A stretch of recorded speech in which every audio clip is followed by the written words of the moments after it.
To the Lord, the Lord is come. Alléluia. Que Dieu vous bénisse au nom tout puissant de Jésus. Vous avez le frère pasteur Christophe ici aux États-Unis. Je voulais vous adresser, vous envoyer mes messages de Christmas et le message de la nouvelle année 2021. Vous savez, dans notre vie, dans la culture et dans l'habitude, nous avons l'habitude de célébrer à chaque moment que nous arrivions à la fin de l'année, nous célébrons Christmas.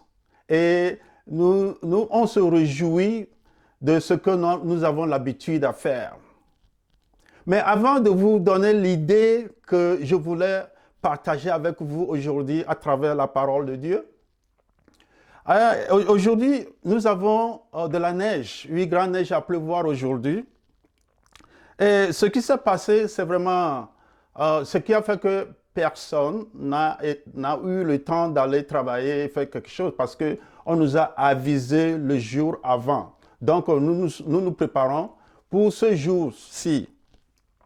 Mais ce qui s'est passé, c'est qu'on avait tellement de la neige que j'avais eu mon frère, notre voisin qui est à côté, qui a fait quelque chose que je n'arrivais pas à comprendre.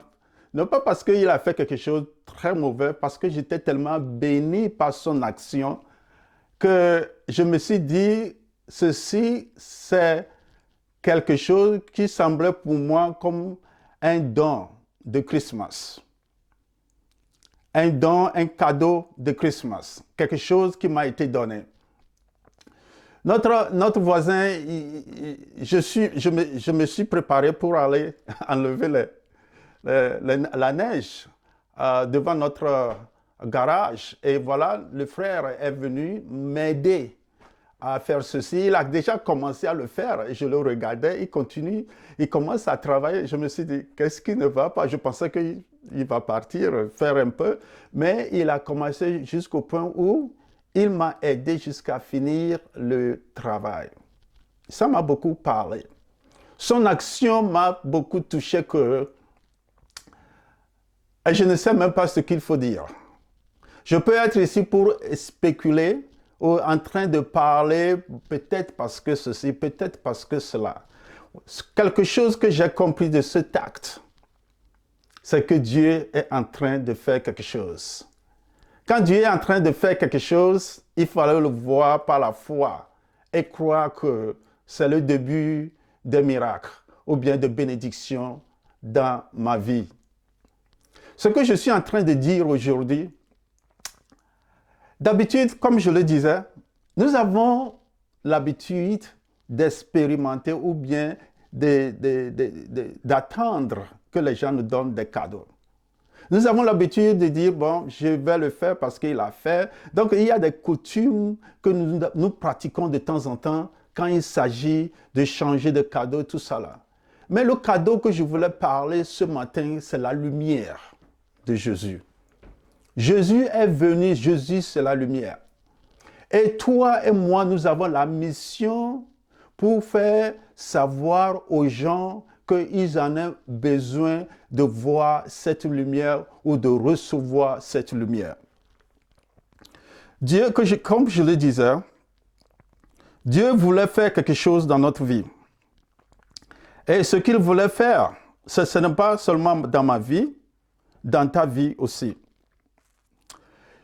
Jean 1, verset 6, dit qu'il y a eu un homme envoyé de Dieu, son nom était Jean. Il vint pour servir de témoin, pour rendre témoignage à la lumière, afin que tous crussent par lui. Ici, c'est le message de la lumière. Et nous savons que on parle souvent de la lumière quand le temps de célébrer la naissance de Jésus-Christ. Parce que la lumière est venue dans le monde. Le monde est couvert du ténèbre. Mais quand la lumière vient dans le monde, ce n'est pas tout le monde qui est préparé à recevoir cette lumière. Et je pense que nous pouvons quand même nous donner une mission. Ici, Dieu a appelé Jean de servir de témoin. Et je voulais lancer ce message à toi aussi. De même moment que Dieu a appelé Jean de servir de témoin, Dieu est en train de t'appeler aussi de servir de témoin. Pour rendre témoignage à la lumière. Parler de Jésus à ton voisin, à ton prochain. Parce que c'est le moment que nous avons. Dieu est tellement à la recherche. Il est en train de regarder le cœur. D'habitude, nous disons que les gens qui ne connaissent pas Dieu, ils n'ont rien à voir avec la vie de Jésus. Et nous ne nous donnons pas le temps d'espérer que les gens qui ne connaissent pas Jésus, les gens que nous avons classés dans nos mémoires, qu'ils n'en ont rien à faire avec moi parce que moi je suis chrétien. Dieu est venu pour ces gens-là aussi.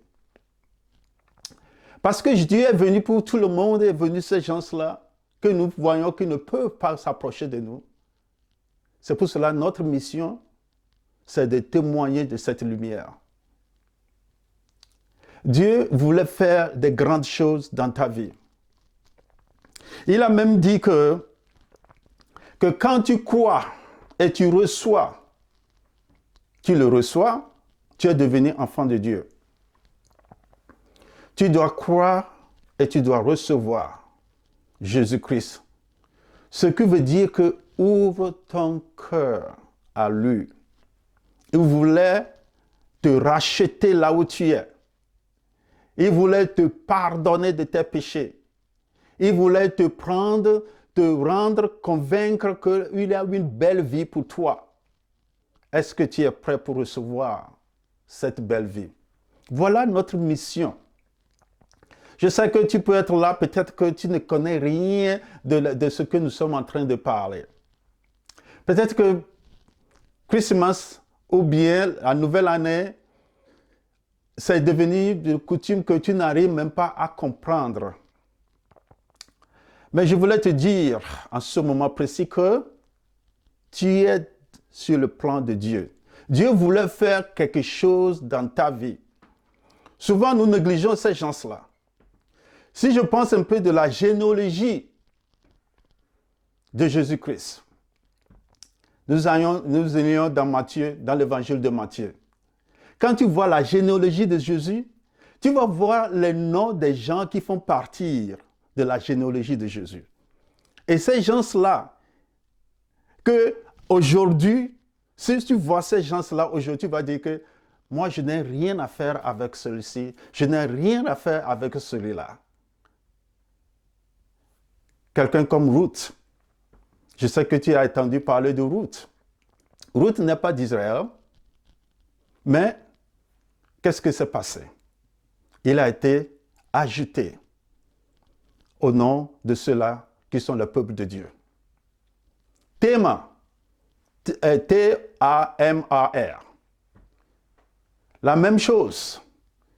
Avec ces histoires, quand tu te rends compte, ce sont les gens qui n'ont pas tellement vécu la vie en tant que telle, que nous pouvons dire que c'est une grande pécheur et elle a fait ceci, elle a fait cela. Pensons un peu de Rahab. Rahab de Jéricho, la prostituée, qui est devenue aussi fait partir, qui a repenti et fait cela. Bathsheba, quand nous parlons de Bathsheba, qui est devenue la mère de Salomon. Et nous parlons de Bathsheba aussi, la vie qu'elle a eue, elle a eue avec David et finalement Dieu a fait. Donc, qu'est-ce que je voulais te dire, mes frères et sœurs? La bonne nouvelle vient, il faut la partager. Et toi et moi, ceux qui croient en Dieu, nous avons la mission de partager la parole de Dieu. Faire comprendre aux gens qu'il y a toujours la voie, qu'il y a toujours Dieu qui est en train d'ouvrir son âme pour les recevoir tous dans son royaume. C'est ça le courage que nous devons avoir. Quand j'ai vu ce que mon voisin a fait ce matin, ça m'a beaucoup parlé. Tu vois, Dieu a tellement trop clair que il y aura des moments avec lui, il y a des gens qui pensent qu'ils sont en train de servir Dieu. Mais le moment là va revenir, il va dire que je ne te connais pas. Parce que servir Dieu, c'est de s'occuper de son prochain. Servir Dieu, c'est de s'écouter, d'être là pour les veuves, pour ceux-là qui sont désunis, qui n'ont rien. Servir Dieu, c'est aimer son prochain. C'est le moment de montrer cela. C'est le moment de montrer cela, que cela vienne de ton cœur. Nous ne sommes pas des gens qui seulement savent la parole de Dieu dans la tête, être religieux pour pratiquer la loi. Nous sommes des gens qui sont changés par la parole de Dieu au fond de notre cœur et que ça démontre par la puissance de son esprit. La parole de Dieu est trop claire.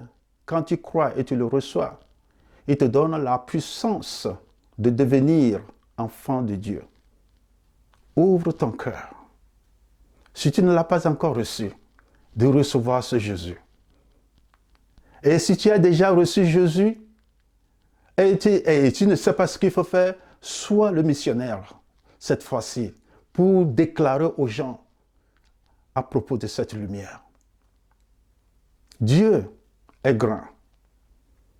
Ce que je voulais aussi t'encourager, c'est de le servir de tout ton cœur, de toute ton âme, de toute ta force. Être chrétien, ce n'est pas seulement avec le nom. Les actions comptent beaucoup. Tes actions comptent. Et je prie que, quelles que soient les difficultés que tu as parcourues durant l'année 2020, avec la situation de coronavirus, virus 19, je prie pour tout le monde qui m'écoute maintenant. Que Dieu vous aide à reconnaître là où tu es pour que tu puisses changer définitivement pour regarder la bonne voie de Dieu. Parce que quand tu ne reconnais pas tes péchés, tu ne peux pas demander pardon. Et si tu ne demandes pas pardon, tu es hypocrite. Il n'y aura pas de changement dans ta vie. Parce que quand nous rentrons dans une nouvelle année, il faut se préparer pour rentrer dans cette année. Ma prière pour toi, c'est de se préparer. Est-ce que tu es prêt pour rentrer dans la nouvelle année? Est-ce que tu es prêt pour demander pardon à Dieu? Est-ce que tu es prêt pour tourner la voie, pour une voie meilleure?